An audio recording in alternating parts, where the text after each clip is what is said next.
Welcome to Apoorva's நலபா. இன்னைக்கு நம்ம நல்ல சுவையான ஹைதராபாதி சிக்கன் கிரேவி தான் எப்படி பண்ணுறதுன்னு பார்க்க போகிறோம். இது பார்த்திங்கன்னா நல்லா இந்த மசாலாவெல்லாம் நம்ம ஊற வச்சுட்டு பண்ணும்போது இந்த மசாலாவெல்லாம் ஊறிட்டு டேஸ்ட் ரொம்பவே அருமையாக இருக்கும். வாங்க இப்போ எப்படி பண்ணலான்னு பார்க்கலாம். நம்ம சிக்கன் மேரினேட் பண்ணிட்டு தான் பண்ணணும். அதுக்கு மேரினேட் பண்ணுறதுக்கு நமக்கு ஃப்ரை பண்ண ஆனியன் தேவை. அதுக்காக நான் அடுப்பில் ஒரு 4 டேபிள் ஸ்பூன் அளவுக்கு எண்ணெய் சேர்த்து வச்சுருக்கேன். அதில் பார்த்திங்கன்னா இந்த மாதிரி மெல்லுசாக நீல வாக்கில் 3 மீடியம் சைஸ் வெங்காயம் கட் பண்ணி வச்சுருக்கேன். அதை இந்த மாதிரி உதிர்த்த மாதிரி சேர்த்துட்டு வெங்காயம் நல்லா பொரியறதுக்கு முன்னாடி ஸ்டேஜ் கொஞ்சம் நல்லா முறுமுறுன்னு பொரியணும். அதே சமயத்தில் பார்த்திங்கன்னா கரிஞ்சிடக்கூடாது. இப்போ நல்லா ஃப்ரை பண்ணிக்கலாம். இப்போ பார்த்தீங்கன்னா வெங்காயம் பார்க்கும்போது உங்களுக்கு தெரியும் நல்லா கோல்டன் கலரில் ஃப்ரை ஆகி வந்திருக்கு பாருங்கள். இந்த அளவுக்கு ஃப்ரை ஆனால் போதும். இப்போ நம்ம இந்த எண்ணெயை வடிச்சிட்டு வெங்காயத்தை மட்டும் நாம் இந்த மாதிரி ஒரு வடிகட்டியில் போட்டு எண்ணெயை வடிச்சிட்டு வெளியில் எடுத்துக்கோங்க. நம்ம இந்த எண்ணெயிலேயே சிக்கன் கிரேவி பண்ணிக்கலாம். இப்போ இதை வெளியில் எடுத்து வச்சிடலாம். இப்போ சிக்கன் மேரினேட் பண்ணுறதுக்காக பார்த்தீங்கன்னா நான் ஒரு 3/4 கிலோ அளவுக்கு சிக்கன் நல்லா க்ளீன் பண்ணி கழுவி எடுத்து வச்சுருக்கேன். அதில் 2 டேபிள் ஸ்பூன் அளவுக்கு இஞ்சி பூண்டு பேஸ்ட், புளிப்பு இல்லாத கெட்டி தயிராக ஒரு 3 டேபிள் ஸ்பூன் அளவுக்கு எடுத்து வச்சுருக்கேன். தயிர் எடுக்கும்போது நீங்கள் புளிப்பு இல்லாத தயிராக எடுத்துக்கோங்க. அது கூடவே 2 பச்சை மிளகா நல்லா பொடியை கட் பண்ணியிருக்கேன். அதை சேர்த்துட்டு கொஞ்சமாக பொடியை நறுக்கின மல்லி இலை, ஒரு கொத்து கருவேப்பிலை, கொஞ்சமாக பொடியை நறுக்கின மல்லி இலை, இதை எல்லாமே சேர்த்துட்டு அது கூடவே 1/4 ஸ்பூன் மஞ்சத்தூள், 1/2 ஸ்பூன் சோம்புத்தூள், 1/2 ஸ்பூன் சீரகத்தூள், 1/2 ஸ்பூன் மிளகுத்தூள். காரத்துக்கு நம்ம ஏற்கனவே பச்சை மிளகாய் சேர்த்துருக்கோம், மிளகு சேர்த்துருக்கோம். அது கூட 1 ஸ்பூன் அளவுக்கு தனி மிளகாத்தூள் சேர்த்துருக்கு. நீங்கள் உங்கள் காரத்துக்கு தகுந்த மாதிரி மிளகாத்தூள் சேர்த்துக்கோங்க. அது கூடவே 1/2 ஸ்பூன் அளவுக்கு கரம் மசாலா.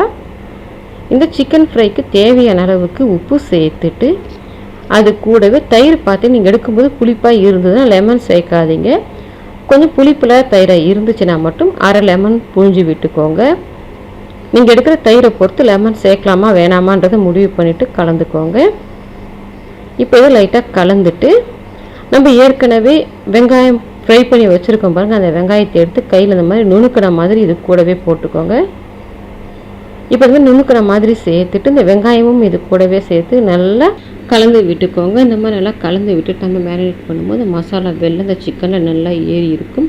இப்போ எல்லாத்தையுமே ஒன்றா சேர்த்து நல்லா கலந்துட்டு இதை மூடி வச்சுட்டு ஒரு 3/4 மணி நேரம் இல்லை 1 மணி நேரத்துக்கு கூட நீங்கள் நல்லா ஊற விடலாம். அப்போ நல்லா அந்த மசாலாவெல்லாம் ஏறிட்டு சிக்கன் நல்லா சாஃப்டாக ஜூஸியாக இருக்கும். சப்போஸ் உங்கள்கிட்ட டைம் இல்லைன்னா 1/2 மணி நேரமாவது ஊற வைங்க. ஃப்ரிட்ஜில் வச்சுட்டிங்கன்னா உங்களுக்கு நல்லா வந்து மசாலாவெல்லாம் ஊறி இருக்கும். இப்போ நான் மேரினேட் பண்ணி வச்சுருந்து ஒரு 1 மணி நேரம் கிட்டவே ஆயிடுச்சு.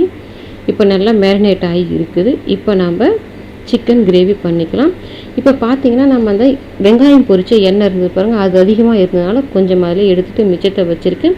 இந்த கடாய் நம்மக்கிட்ட சேலுக்கு அவைலபிளாக இருக்குது. நிறைய பேர் கேட்டிருந்தீங்க. நான் கொடுக்குற நம்பருக்கு வாட்ஸ்அப் பண்ணுங்கள், டீட்டெயில்ஸ் சென்ட் பண்ணுறேன். வேணுன்றவங்க ஆர்டர் பண்ணி வாங்கிக்கலாம். எண்ணெய் காஞ்சிடுச்சு. அதில் 3 கிராம்பு, 3 ஏலக்காய், ஒரு 4 துண்டு சின்ன சின்ன துண்டாக பட்டை சேர்த்துருக்கேன். இது எல்லாத்தையுமே சேர்த்து நல்லா பொரிய விட்டுக்கோங்க. இப்போ இது பொரிஞ்ச பின்னாடி நம்ம ஏற்கனவே மேரினேட் பண்ணி வச்சுருந்த அந்த சிக்கனை எடுத்து இதில் சேர்த்துக்கலாம். நம்ம வந்து சிக்கனுக்கு சேர்க்க வேண்டியது எல்லாத்தையுமே சேர்த்துட்டதால இப்போ நம்ம எதுவுமே சேர்க்க வேண்டாம். அந்த மசாலாவை மட்டும் சேர்த்து பொரிய விட்டுட்டு இப்போ இந்த சிக்கனை சேர்த்துட்டு நல்லா அந்த எண்ணெயில் கலந்து விட்டு கொஞ்சம் லைட்டாக கலர் மாறும் பாருங்கள் சிக்கன், அது வரைக்கும் நல்லா கலந்து விடுங்க. அடுப்பு மீடியம் ஃப்ளேமில் வச்சு பார்த்தீங்கன்னா உங்களுக்கு தெரியும் லேசாக அந்த சிக்கனில் வெள்ளை கலராக மாறி வரும் பாருங்கள். கொஞ்சம் கலர் மாறி வந்திருக்கு. இந்த மாதிரி நல்லா கலந்து விட்டுட்டு அடுப்பை மீடியம் ஃப்ளேமுக்கு மாற்றிட்டு ஒரு 5லேருந்து 8 நிமிஷம் வரைக்கும் மூடி வைங்க. அந்த மாதிரி மூடி வைக்கும்போது சிக்கன்லேருந்து கொஞ்சம் தண்ணி விட்டு வரும். அது வரைக்கும் இருக்கட்டும். இப்போ பார்த்தீங்கன்னா தண்ணி எதுவுமே சேர்க்காம தான் வச்சுருந்தோம். ஆனாலும் பாருங்கள் சிக்கன்லேருந்து நிறைய தண்ணி விட்டு வந்திருக்குது. எவ்வளோ தண்ணி இருக்குதுன்னு பாருங்கள். இப்போ இந்த மாதிரி தண்ணி நீங்கள் சிக்கன் இதை ஃப்ரையாக பண்ண போகிறீங்கன்னா எக்ஸ்ட்ரா தண்ணி எதுவுமே சேர்க்காதீங்க. நீங்கள் மூடி போட்டு அப்படியே வச்சு வேக விட்டிங்கன்னா சிக்கன் உங்களுக்கு நல்லா வெந்து வரும். இதே நீங்கள் கிரேவி மாதிரி பண்ண போகிறீங்கன்னா கொஞ்சம் ஒரு 1/2 டம்ளர் இல்லை 3/4 டம்ளர் அளவுக்கு தண்ணி சேர்த்துக்கலாம். நான் இன்றைக்கி கொஞ்சம் கிரேவி மாதிரி பண்ண போகிறதால ஒரு அரை டம்ளர் அளவுக்கு தண்ணி சேர்த்துருக்கேன். நீங்கள் சிக்கன் இந்த மாதிரி ஃப்ரை பண்ணுறதுக்கு கொஞ்சம் டைம் எடுக்கும். நம்ம மூடி வச்சு வேக வைக்கும்போது நான் ஏற்கனவே பெப்பர் சிக்கனில் போட்டிருந்தேன். அதில் 2-3 பேர் சொல்லியிருந்தீங்க சிக்கன் வேகாத மாதிரி இருக்குதுன்னு.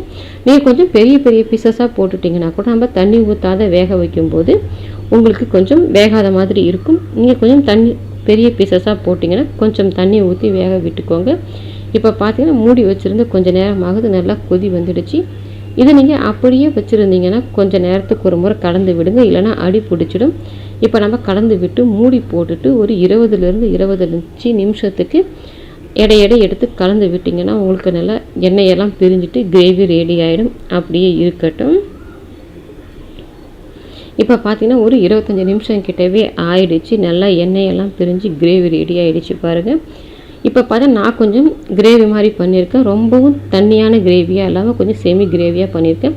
இந்த மாதிரி பண்ணும்போது நம்ம சப்பாத்தியோடையும் வச்சு சாப்பிட்லாம். ப்ளெயின் சாதத்து மேலே போட்டு சாப்பிட்றதுக்குமே நல்லாயிருக்கும். இந்த மாதிரி பண்ணும்போது நான் ப்ளெயின் சாதத்தில் போட்டு சாப்பிட்றதுக்காக இந்த மாதிரி கொஞ்சம் கிரேவியாக பண்ணியிருக்கேன். உங்கள் ட்ரையாக வேணும்னா கூட இன்னும் கொஞ்சம் நேரம் வச்சுருந்து நீங்கள் ட்ரை பண்ணிக்கலாம். கடைசியாக கொஞ்சமாக மல்லி இலையை சேர்த்துட்டு கலந்து விட்டுருங்க.